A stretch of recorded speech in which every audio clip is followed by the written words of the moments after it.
जिज्ञासा है कैसे कोई गुरु अपने शिष्य के सर्वोत्तम पक्ष को उजागर करता है।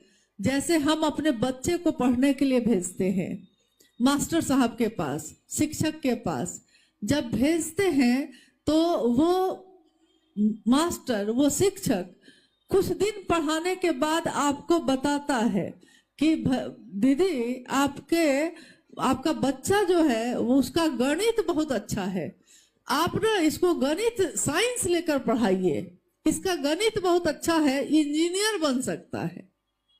कोई कहता है इसका जीव विज्ञान अच्छा है, ये डॉक्टर बन सकता है।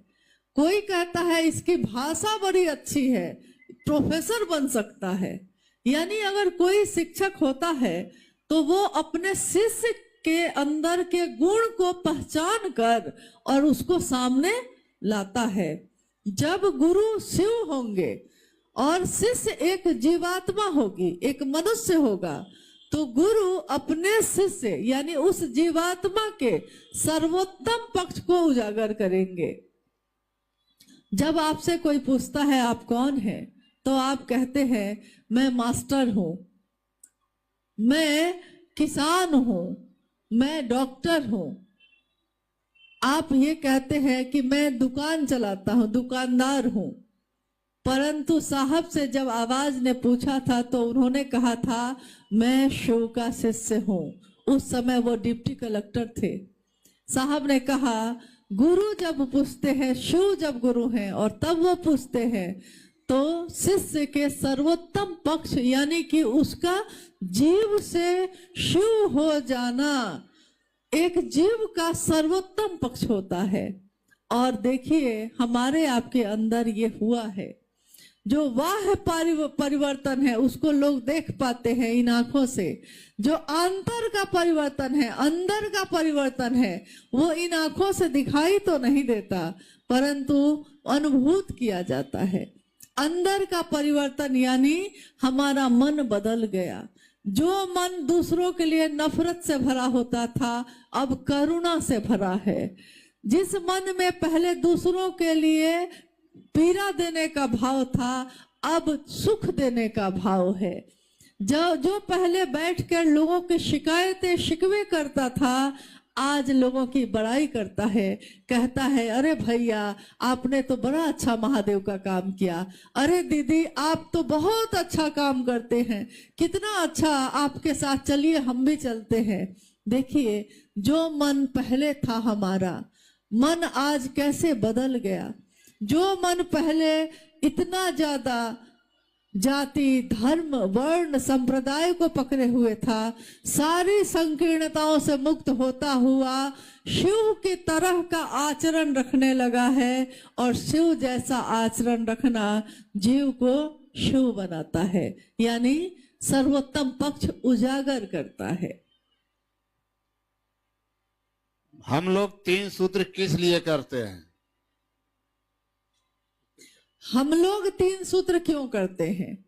क्योंकि कोई शिव का शिष्य होगा तो वो शिव से दया ही मांगेगा। गुरु है तो प्रणाम तो करेगा ही करेगा। और जिस भाव से आप भर जाते हैं, देखिएगा कि बाल्टी में अगर पानी भरिए तो पानी जितना बाल्टी है पानी उतना तो भर जाता है, उसके बाद भी अगर पानी उसमें डाला जाएगा तो बाहर निकलेगा कि नहीं? बाहर निकलता है। तो जब शिव भाव मेरे मन में भरने लगता है और वो भाव अब इतना भर जाता है, इतना भर जाता है कि हमको लगता है कि हम किसी से तो कहें कि शिव गुरु हैं, तो हम दूसरों से शिव की चर्चा करने लगते हैं, दूसरों की चर्चा को सुनने लगते हैं। तो देखिए कोई अगर शिव से होगा तो वो तीनों काम करेगा ही करेगा, चाहे कोई उसको तीनों सूत्र बताए या नहीं बताए, परंतु वो तीनों सूत्र करेगा ही करेगा। दीदी से हम पूछना चाहते हैं कि पहले से हम राम मंत्र लिए हुए थे तो हम शिव को गुरु बना सकते हैं या नहीं? प्रभा रंजन जिज्ञासा है कि पहले से मैंने राम का मंत्र ले लिया है तो मैं शिव को गुरु बना सकता हूं कि नहीं। रामेश्वरम एक जगह है, कहानी है, घटना है कि भगवान राम ने शिव की शिवलिंग की पूजा की थी, इसीलिए वहां पे रामेश्वरम की स्थापना है।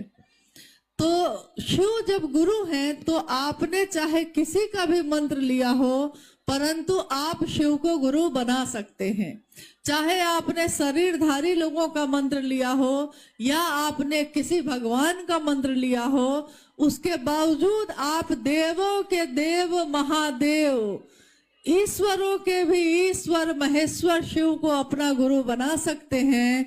इसके लिए कोई बाध्यता नहीं है, आप बिल्कुल महादेव को अपना गुरु बना सकते हैं। जिज्ञासा है कि जहानाबाद में और गया जिला में 24 घंटा के शिव चर्चा रखते हैं, क्या होना चाहिए? देखिए, इस जिज्ञासा पे तो मैंने अभी उत्तर दिया है, क्योंकि गया और जहानाबाद में कहीं एका दुका जगह पे कोई व्यक्ति हैं जो 24 घंटे की चर्चा रखते हैं, उनके बारे में जिज्ञासा आई है। तो मैंने अभी पहले आपसे कहा भी है कि कभी भी शिव की चर्चा, साप्ताहिक चर्चा 2 से 3 घंटा, बहुत से बहुत, अमूमन 2 घंटे की ही होती है, बहुत हो गया तो 3 घंटा, इस वो भी दिवा काल में, जब रोशनी हो, अंधेरा होने से पहले सभी तरह की चर्चाएं समाप्त कर दी जाती हैं ताकि लोग ससमय घर पे पहुंच सकें।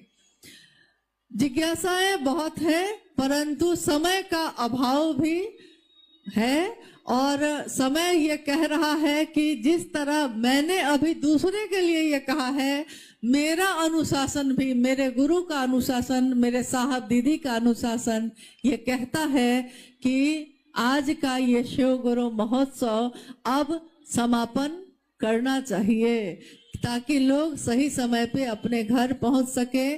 ठंड का मौसम है, महागुरु महादेव की असीम दया से आज का ये शिव गुरु महोत्सव जो आज सबने अथक परिश्रम से आयोजित किया है, महेश्वर शिव का संदेश देने के लिए ही किया गया है। और बहुत सारे नाम की घोषणा आई होगी, उसकी बहुत सारी है, बहुत सारी नाम की घोषणा है। तो मेरा अनुरोध है कि इन सभी नामों की घोषणा सामूहिक रूप से कर देना ही उचित होगा। तो आज इस गुरु मंच पे जितने भी नाम आए हैं शिव का शिष्य बनने के लिए, घोषणा है, महादेव को प्रणाम करते हुए हम घोषणा करते हैं कि आज से और अभी से इन सभी भाई और बहनों ने महेश्वर शिव को अपना गुरु बनाया है।